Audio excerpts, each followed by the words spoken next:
যুধিষ্ঠির মহারাজ। তো যুধিষ্ঠির মহারাজ উনি ভেবেছিলেন যে এই যুদ্ধে কত পরিমাণ সৈন্য সেনাগণ, আমার আত্মীয় স্বজন পরিবর্গ নিহত হয়েছে। হ্যাঁ, সেই নিহত হওয়ার ফলে কি হয়েছে, আমার পাপ হয়েছে, পাপ কার্য হয়েছে, আমি অনেক পাপ করেছি, এরকম ভেবেছিলেন যুধিষ্ঠির মহারাজ। তো সেটা ভেবে তিনি কি করেছিলেন, অনুকণ্ঠা বোধ করে সেদিন সেই সরসজ্জায় ভীষ্মদেবের সামনে দাঁড়িয়ে ভীষ্মদেবের কাছে প্রার্থনা জানিয়েছিলেন যে হে পিতামহ, কৃপা করে আপনি আমাদেরকে কিছু উপদেশ দান করুন। এরকম ভাবে প্রার্থনা করেছিলেন যুধিষ্ঠির মহারাজ। এবং শেষ করেছে, এক মিনিট।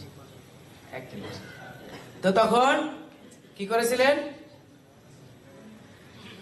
সেই ভীষ্মদেবের কাছে এরকম ভাবে প্রার্থনা করায় ভীষ্মদেব তাদেরকে ওই অবস্থায় জ্ঞান দান করেছিলেন।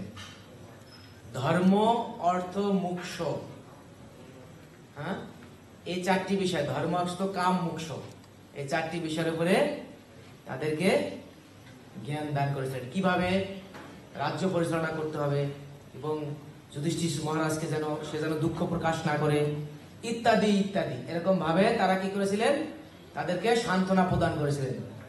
দেখুন ভীষ্মদেব কেমন একজন ব্যক্তি ছিলেন। এবং তিনি যখন সেখানে দেহ রাখেন, স্বয়ং তার সামনে ভগবান সশরীরে উপস্থিত ছিলেন। নিতাই গৌর হরি বল। আমরা দেখতে পাই অনেক লীলায় তারা ভগবানকে স্মরণ করেন, আর এই ভীষ্মদেবের লীলা আমরা দেখতে পাই স্বয়ং ভগবান সশরীরে সেখানে উপস্থিত ছিলেন। এই হয়েছে ভীষ্মদেব। আর এই ভীষ্মদেবের শেষ দিন উপলক্ষে আগামীকালকে আমাদের তর্পণ ক্রিয়া অনুষ্ঠান আছে। বলছে এই তর্পণ ক্রিয়া যারা করবে, গঙ্গা দেবী তাদের প্রতি অত্যন্ত সন্তুষ্ট হবে। আপনারা ব্রত পালন করেন বা না করেন কিচ্ছু যায় আসে না, যদি কেউ গঙ্গাকে গিয়া তর্পণ করেন তাহলে সম্পূর্ণ ফল লাভ। হরে কৃষ্ণ, হরি বল। তো আমাকে সকলেই ক্ষমা করবেন, আসলে আমার ভিতরে আর কিছু নেই, শেষ হয়ে গেছে, আমার বলার আর কিছু নেই। আমাকে বলেছে কর্তৃপক্ষ, বলেছে এই প্রভুপাদের গত প্রাণ একটি গ্রন্থ আছে সেটা নিয়ে বলার জন্য। কি কারণে, এই যে এত সময় যে আমরা এত কিছু শ্রবণ করলাম, এটা আমাদের হৃদয়ে কিভাবে পরিপূর্ণতা লাভ করবে, যদি আমরা গুরুর চরণে আশ্রয় গ্রহণ করি, গুরুদেবের চরণে আশ্রয় গ্রহণ লাভ করি, তাহলে আমরা কি করব, এই ভগবানের সেই লীলামৃতে পৌঁছাতে পারবো এবং এই শক্তিগুলো আমাদের ভিতরে প্রবেশ করবে। তো আমরা যদি সেই গুরুদেবের কাছে, যার কাছে আমরা চরণ আশ্রয় লাভ করব, সেই গুরুদেবের গুণমহিমা কীর্তন আমাদের প্রয়োজন আছে কি নাই? আছে কি নাই? আছে। তো আমরা সবসময় কিন্তু কিভাবে গুরু মহারাজের গুণকীর্তন করতে হয়, এবং প্রভুপাদ যে আমাদের এখানে একত্রিত হওয়ার জন্য যে একটি স্থান তৈরি করে দিয়েছেন, সেই জগৎগুরু শিলা প্রভুপাদ,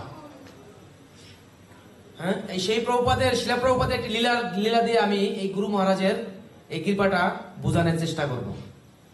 একদা শিলা প্রভুপাদ কি করেছেন, মানে দেশের বাহিরে, ভক্তটার নাম আমি ভুলে গেছি, আসলে আমার এত স্মরণশক্তি লো যে মনে থাকে না। তো ওখানে বলেছিলেন একটি ভক্তের নাম ধরেন, যাই হোক, একজন ভক্ত, প্রভুপাদের একজন শিষ্য। তো ওই শিষ্য কি করেছেন, ঘরের ভিতরে শালগ্রাম শিলার পূজা করছে।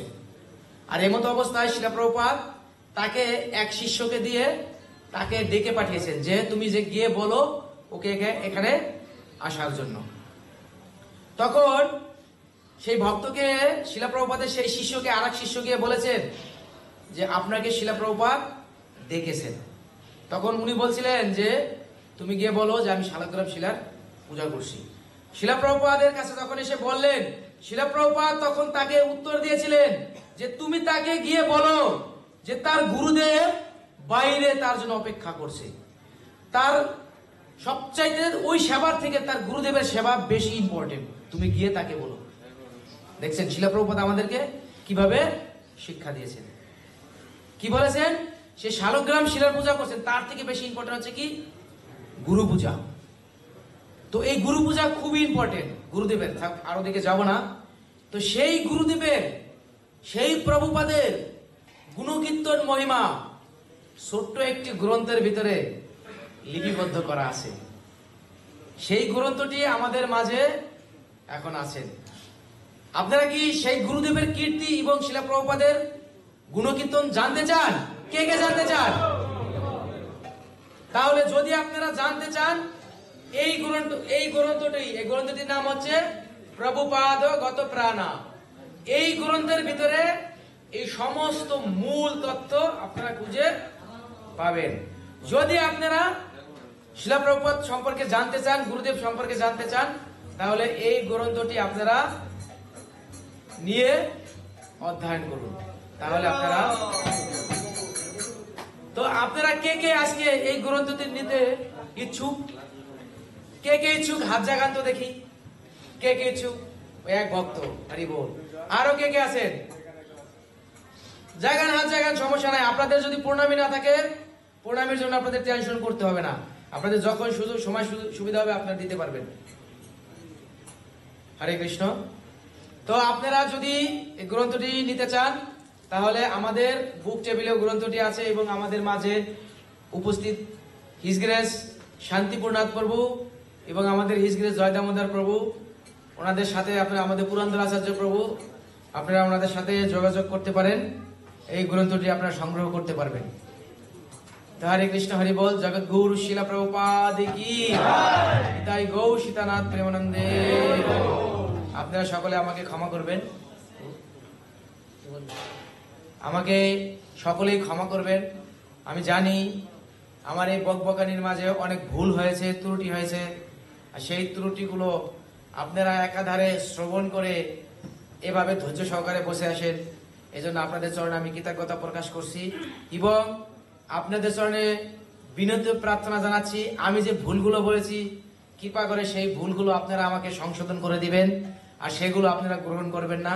এর থেকে যদি আপনারা মনে করেন যে হ্যাঁ কিছু একটা সঠিক আছে, তাহলে সেই পথটা আপনারা গ্রহণ করে আপনাদের ভক্তি জীবন যাপন করবেন।